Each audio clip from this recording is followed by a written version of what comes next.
Nageenyi faraarri waaqayyoo hunduma keessaniif haa baay'atu. Obboleewwan koo akkam jirtu? Nagaa koottidha, waaqayyoo haa galatu.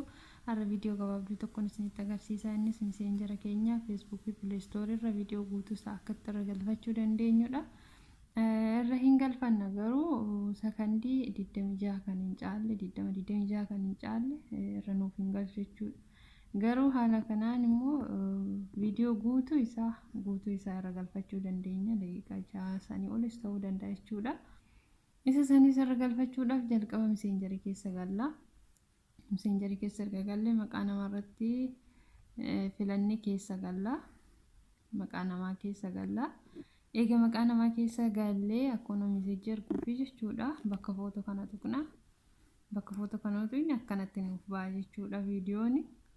Hin barbaanne jechuudha ammas keessa viidiyoo irra galfachuu barbaannu san hin barbaanne jechuudha.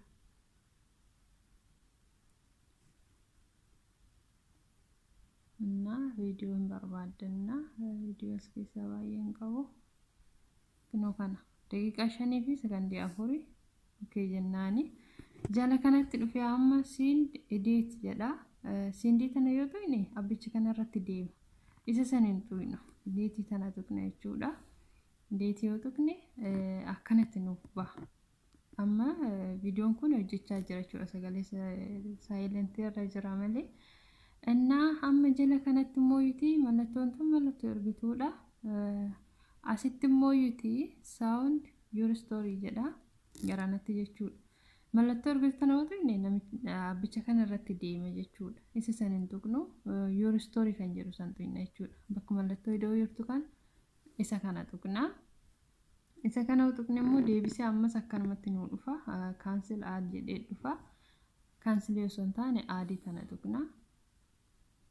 Deemee jira jechuudha viidiyoon keenya.